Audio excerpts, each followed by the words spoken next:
Assalamualaikum warahmatullahi wabarakatuh. Perkenalkan, saya Risna Amelia dengan NIM 4012111017. Di sini saya akan menjelaskan terkait materi mengenai hukum laut internasional, yakni mengenai UNCLOS atau yang sering disebut United National Convention on the Law of the Sea adalah perjanjian internasional yang mengatur tentang pengaturan laut dan sumber daya kelautan. UNCLOS menetapkan bahwa negara-negara memiliki hak berdaulat atas perairan dalam batas-batas tertentu, dan juga menyediakan kerangka hukum untuk pengelolaan sumber daya kelautan, termasuk penelitian ilmiah kelautan. Menurut UNCLOS, negara-negara memiliki hak untuk melakukan penelitian ilmiah di wilayah perairan mereka sendiri atau di wilayah perairan internasional. Penelitian ilmiah kelautan meliputi berbagai topik termasuk sumber daya kelautan, lingkungan laut, dan bawah laut. UNCLOS juga menetapkan bahwa negara-negara harus berkoordinasi dan berbagi informasi mengenai penelitian ilmiah kelautan. Negara-negara diharapkan untuk mempromosikan kerjasama internasional dalam bidang penelitian ilmiah kelautan dan mengambil tindakan untuk mencegah kerusakan lingkungan laut.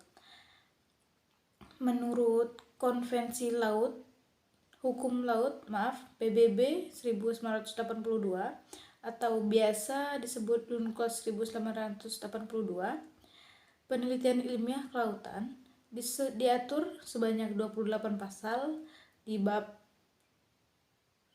13 dari pasal 238 hingga pasal 265.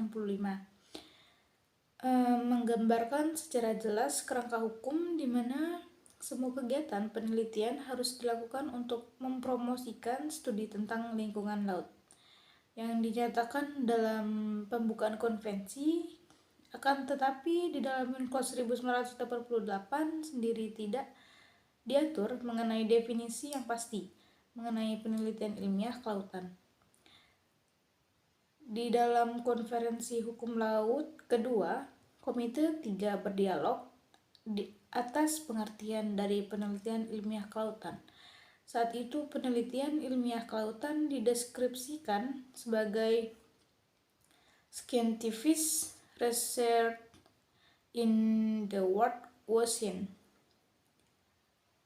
Penelitian ilmiah kelautan semuanya dilaksanakan dengan tujuan bukan hanya eksploitasi industrial, melainkan juga sebagai ilmu pengetahuan mengenai fenomena alam yang terjadi di ruang laut, termasuk di dalamnya berdasarkan laut dan tanah di bawahnya, dengan tujuan damai dan demi pengembangan lebih lanjut atas navigasi, pemanfaatan laut serta ruang udara di atasnya.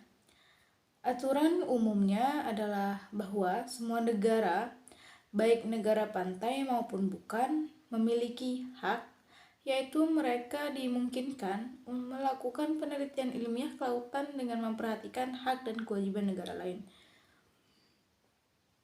Hak yang sama untuk melakukan penelitian ilmiah kelautan adalah organisasi internasional yang kompeten, yaitu organisasi yang memiliki kompetensi dalam ilmu kelautan seperti Otoritas Dasar Laut Internasional atau Komisi Oseanografi Internasional UNESCO.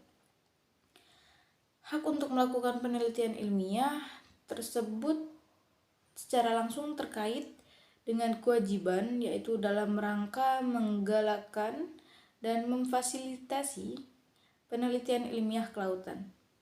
Namun demikian, hak untuk melakukan penelitian ilmiah bukanlah hak mutlak karena dibatasi oleh prinsip-prinsip dan aturan-aturan yang berlaku.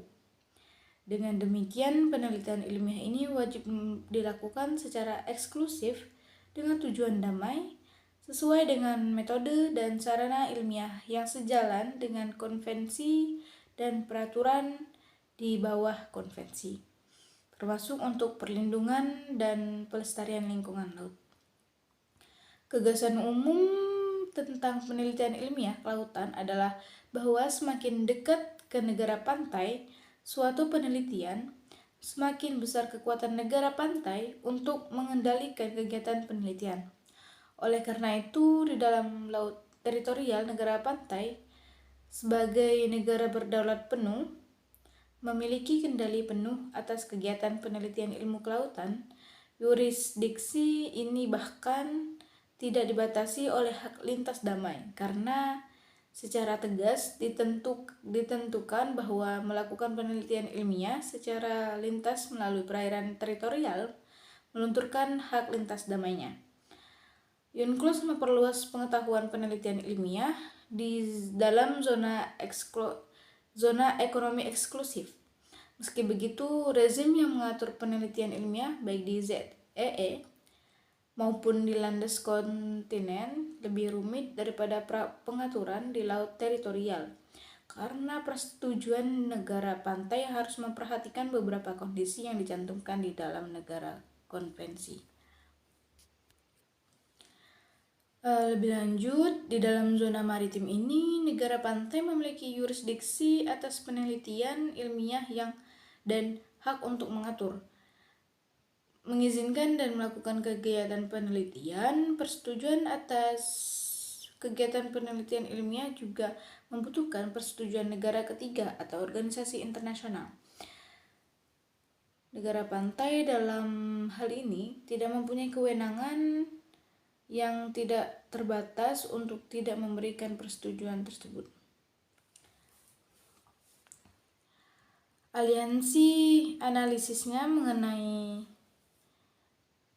Marine Scientific Research atau yang lebih dikenal dengan istilah penelitian ilmiah kelautan dapat diartikan sebagai suatu penyelidikan ilmiah khususnya di kawasan lingkungan laut yang dilaksanakan dengan suatu cara tertentu demi meningkatkan pengetahuan ilmiah di bidang kelautan yang berguna bagi umat manusia. Terdapat 4 jenis penelitian ilmu kelautan, diantaranya physical oceanography, yakni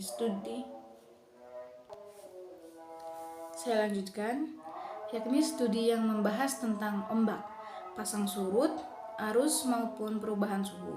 Yang kedua ada chemical oceanography, merupakan penelitian terkait kompleksitas kimiawi di kawasan laut. Yang ketiga ada marine biologi, yaitu suatu penyelidikan mengenai makhluk hidup yang tumbuh dan berkembang di laut. Yang keempat ada marine geologi, ialah suatu studi yang berfokus pada topografi dan sedimen dasar samudra beserta kandungan yang terkandung di dalamnya. Secara konseptual, pengaturan penelitian ilmiah bidang kelautan diatur secara tegas di dalam UNCLOS tahun 1982. Landasan hukum yang terkait dapat kita jumpai pada bab 13, yang mana dimulai dengan pasal 238 yang ketentuan bahwa suatu negara maupun organisasi internasional yang berkompeten di bidangnya memiliki suatu hak dalam menjalankan kegiatan penelitian ilmiah kelautan tanpa merugikan hak negara lain. Prinsip bertetangga yang baik sangatlah tepat dalam menggambarkan maksud dari isi pasal tersebut, yang berarti bahwa tidak satupun negara berhak dalam menggunakan wilayahnya sampai dapat merugikan hak negara lain. Setiap tindakan yang dilakukan oleh suatu negara semata-mata harus dimaksud dengan tujuan damai. Hal tersebut merupakan sebuah prinsip yang harus dipegang teguh oleh setiap oknum yang ingin melakukan kegiatan penelitian ilmiah kelautan. Pada aturan konvensi, tepatnya pada pasal 240, telah tersirat beberapa prinsip yang menjadi tonggak dasar yang dalam pelaksanaan penelitian ilmiah kelautan, diantaranya yaitu penelitian ilmiah kelautan wajib dijalankan dengan maksud damai. Wajib dilakukan dengan mengacu pada standar yang telah ditetapkan pada aturan sumber daya kelautan lainnya yang sah dari segi aturan konvensi, dan juga penelitian tersebut tentunya harus berdasarkan pada peraturan yang tertera baik di dalam konvensi maupun peraturan lainnya yang berhubungan dengan lingkungan laut. Dalam menjalankan kegiatan penelitian ilmiah kelautan dengan maksud tujuan damai, setiap negara maupun organisasi internasional wajib menjalin sebuah kerjasama internasional demi menjaga atau mencegah kerusakan terhadap lingkungan laut, baik di wilayah yurisdiksi yang menjadi hak miliknya maupun di luar dari itu. Sebagaimana kita ketahui bersama, dapat prinsip warisan bersama umat manusia yang menjadi tanggung jawab bersama. Misalnya saja laut bebas yang tidak mau dapat dimiliki oleh siapapun, namun sumber daya yang terkandung di dalamnya dapat digunakan oleh setiap umat manusia. Ketentuan perihal kerjasama ini telah diatur pada pasal 242 yang menekankan pada sebuah konsep kerjasama yang berdasarkan prinsip penghormatan terhadap kedaulatan dan atas dasar manfaat bersama. Pada pasal 243 menegaskan bahwa kerjasama tersebut dapat berupa perjanjian bilateral maupun multilateral. Kemudian lebih lanjut pada pasal 244 menentukan di mana nantinya informasi yang ada terkait usulan penelitian ilmiah kelautan itu harus dipublikasikan dan sebarluaskan seperti tujuan dari diadakannya dan pengetahuan yang hendak diperoleh melalui penelitian tersebut. Aspek penting lainnya yang tercantum di dalam UNCLOS tahun 1982 terkait penelitian ilmiah kelautan yaitu mengenai instalasi atau peralatan yang dapat digunakan dalam penelitian tersebut. Berkaitan dengan status hukumnya, pada pasal 259 menjelaskan bahwa instalasi atau peralatan yang digunakan dalam penelitian ilmiah kelautan tidak dapat dikatakan sebagai pulau dan tidak memiliki laut teritorialnya sendiri. Menyangkut perihal keberadaan instalasi tersebut secara tegas pada pasal 261 menyatakan bahwa tidak diperkenankan sampai mengganggu aktivitas yang ada terhadap rute pelayaran internasional, mengingat bahwa bila mana merujuk pada pasal 260 tersirat diperbolehkan menetapkan zona aman di sekitar keberadaan instalasi atau peralatan tersebut dengan jarak maksimum 500 meter. Mungkin sekian presentasi dari saya. Jika masih banyak kurangnya, saya minta maaf. Kepada Allah saya mohon ampun. Saya akhiri. Wassalamualaikum warahmatullahi wabarakatuh. Terima kasih.